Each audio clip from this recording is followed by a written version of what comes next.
It's Will on Capital Extra. We're talking Love Island, and today I am joined by Rachel, everybody. I'm loving that top. Is that Thank you. neon? This is neon. This is one of my options for after sun yesterday, but I'm wearing it Oh, today. So this is for you. thank you very much. Thank you so much. Thank you. And how does it feel being back? Oh, you're isolating at the moment, aren't you? I am isolating, so I'll tell you what happened. So obviously I was getting ready for after sun yesterday. I was so active on my stories, whatever, and literally just before the car arrived, I got a track and trace message. So I'm actually fine. I don't have COVID. I'm negative, but I was around someone that had it. Yeah. So yeah, gutted. But you know, everything happens for a reason. I'm still going to power through, Yeah. and I'm still going to keep It's everyone power safe. through. And how does it feel being back in the UK? Oh my God, it's amazing. At first, it was so bittersweet. Like the second I left the villa, I missed everything. Even wearing the microphone, I missed every last bit. Really? It becomes a part of you, it becomes like your baby. But being back home, like the love I've received is absolutely amazing. I've been lucky and blessed enough to not have any bad press, haven't had any hate. And the funniest thing I've had that people call a negative, but I absolutely love it, are the memes of me walking. But it's you know what I find the best? Obviously, I had no idea how weird I looked, and I love that moment. I still love that moment, but we cannot lie. I look like an idiot, but it's fine. I'm gonna learn. Listen, it is what it is. Always an upwards. But look, your time was kind of cut short. How did you feel? Were you gutted? Of course, I was gutted. I feel like I said it on after. I feel like I gave other people more of an opportunity than I am. I gave Brad the opportunity, and he admitted yesterday that he was playing a game. I was like, okay, cool. And obviously, because of me keeping Brad in, Lucinda's there now. She's got the two guys fighting over her. So I didn't give myself as much a chance as other people did because Brad found someone he connected with, and she didn't leave with him, whatever.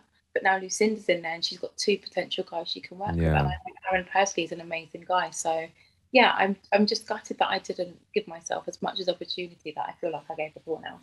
But it's fine. Everything happens for a reason. It really, really does. I was still the first black bombshell to go in. I'm gonna own that title to the day I die. So Till the day you die. Own it.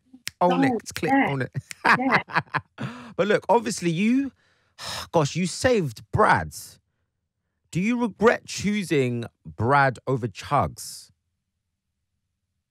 Kind of. Like I've spoken to Brad. Brad's a lovely guy. Like I'm never going to say anything bad about him publicly because it's not true. You can also he's a bit of a softie.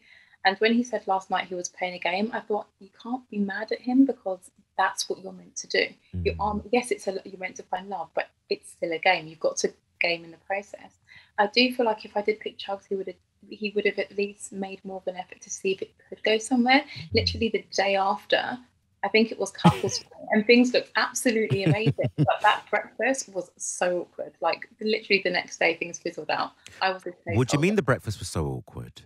meaning that like it was the first day after I chose him, and you saw it. It was when we were all having Mm. breakfast in our Yeah, car, yeah, yeah. whatever.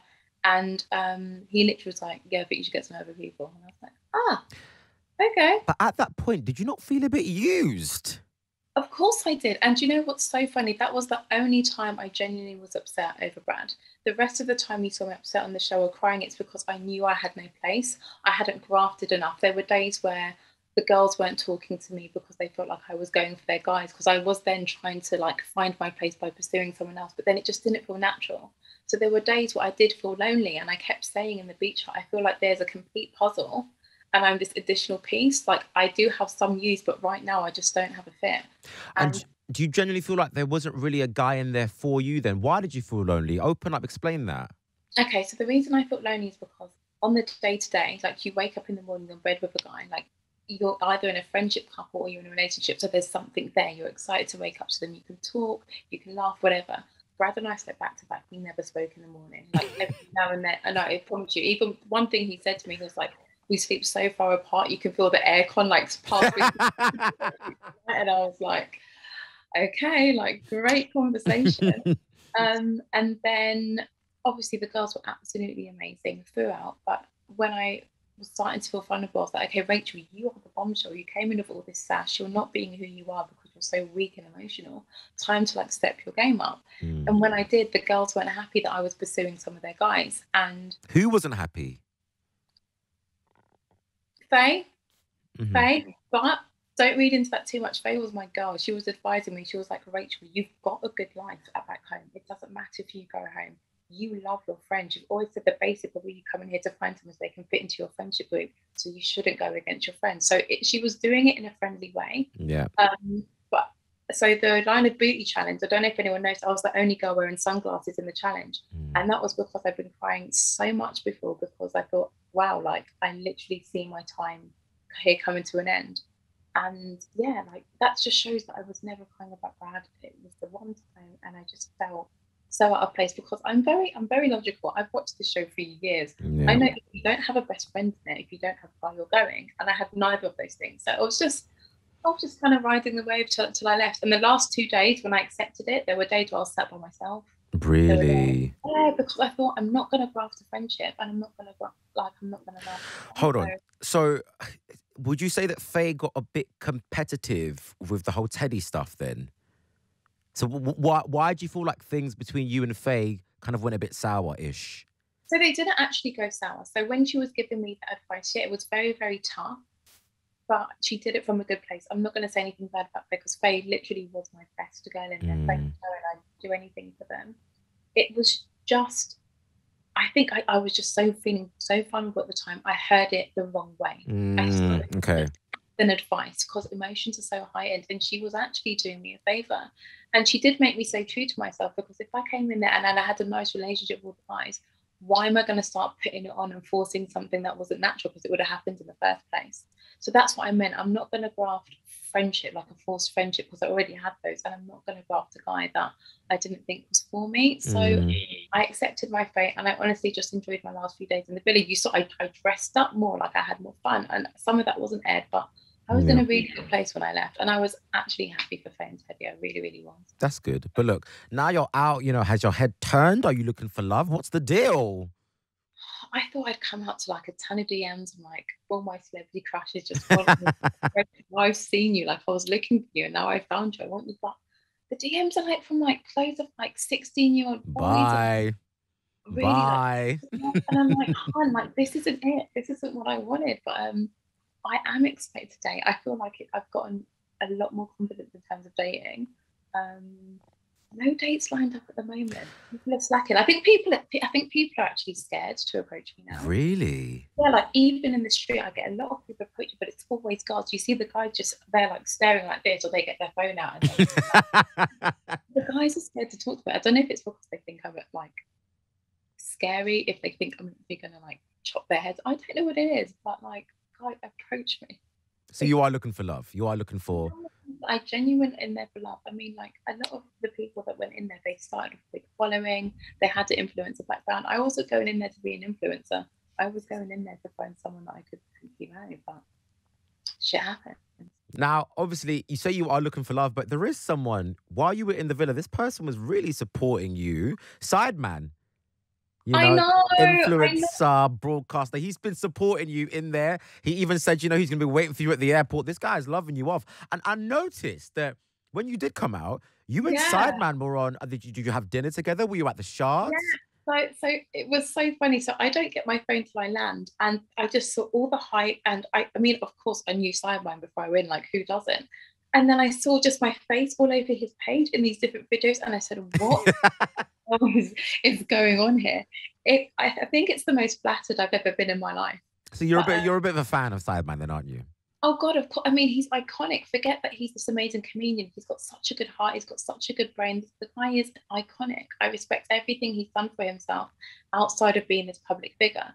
And when he took me for lunch, it wasn't a grafting. It wasn't a flirty thing. He was like, "Rachel, I support you. This is what you need to do. I want to see you win. This is the path you need to take. If you need advice, I'm here for you."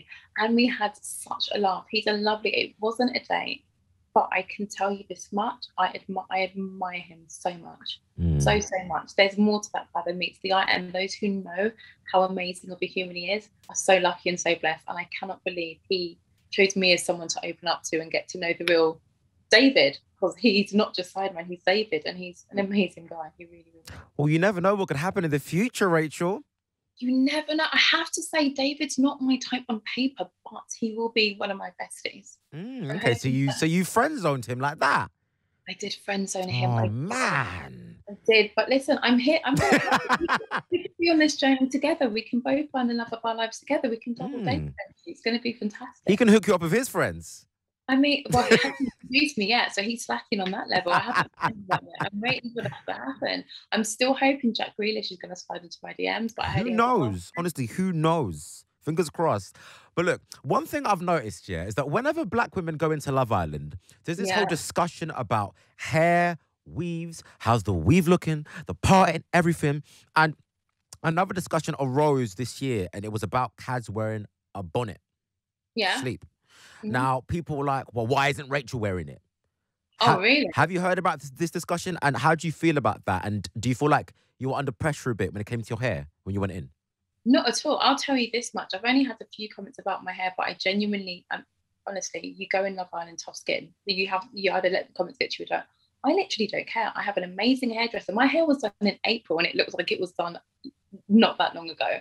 I think my hair looks great. And again, I don't care what anyone thinks. As for me not choosing to wear a bonnet, I have a weave and I'm comfortable going to bed with my weave. My scalp itches me non-stop. And if I'm to put a hat on or a scarf on or anything, it makes me uncomfortable. Sleep is the only time you get to rest in any aspect of life, whether you're in the villa or whether you're in your day-to-day. If I choose to not wear a bonnet to sleep, why is that a topic of discussion? People need to realize you're talking about how I'm choosing to sleep, and whether I wear a bonnet or not, regardless of the colour of my skin, how I choose to sleep and maintain my physical appearance doesn't define who I am as a person or as a woman of colour. And I think it's a stupid thing to discuss. That was good for Kaz. That's what Kaz wanted to do. That is what I wanted to do. Don't compare us. We're both beautiful, amazing black women, proud of who we are. And hair shouldn't be a topic of discussion in a negative manner. Big us up. It's such an easy thing to go for. Don't focus on the negatives and give other people things to pick on, because majority of people would have noticed that. They wouldn't have seen it as something to come on. It's the black community that brought it up. Stop pointing out what you see as flaws to give other people fuel to promote more hate. Support the people that are just like you. That's how I see it. Preach, preach, preach. Now, before you go, I need a quick forecast from you. You've got the intel. You've been in the villa. You know how it works. Okay. Yeah. Who do you think's most likely in their couples now to stray away? Ooh. Oh, I definitely think Lucinda is torn at the moment between Aaron and Danny. That's not 100% certain. I don't think Hugo is that into AJ either. Really? Why?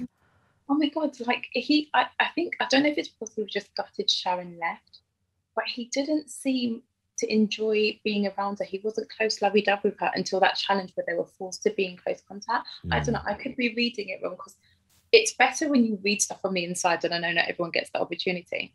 But looking at it on TV now, I don't think he's 100% happy. Very interesting intel from you there. Who do you think's the biggest game player? At the moment, I really don't think anyone's playing a game in there, but everyone in there is definitely capable if they wanted to. But as of right now, I don't think anyone's playing a game.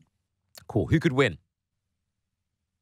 Djibouti, of course, they could definitely win. They've been together from the beginning. I think it's undeniable how close they are. But I'm rooting for the underdog. I'm rooting for Liam and Millie, because such amazing people. I've seen that passion with my own eyes. I've seen how much they care, and they've never had any blips. They've been tested, and it's just, they don't notice anything. Like, they are so strong. They're so obsessed with each other. So I'm definitely rooting for Team Lily. Cool. And look, what's next for you in this crazy world? I mean, well, I've got to isolate till Saturday, which sucks a bit. And I mean, yeah, it is what it is, as a famous Love Islander once said. But I am very lucky in the sense that I am a very diverse person. Before going in the show, I had so many hats. I had my hands in so many baskets. I'm capable of so much. And I'm excited to see what I can do with all of that moving forward. I don't want to be a typical influencer. Not that there's anything wrong with that. I've got so much more to give, and I want to do as much as I can with this platform, because this process is very short. There's going to be a Love Island next year. Someone else is going to come out. People might lose interest in me. So I'm just going to stay true to myself and enjoy everything that comes my way, and continue being aggressive and thanking God that I even got here. Yeah, cool. Thank you so much for joining me on Capital Extra. No, thank you so much. It was an absolute pleasure.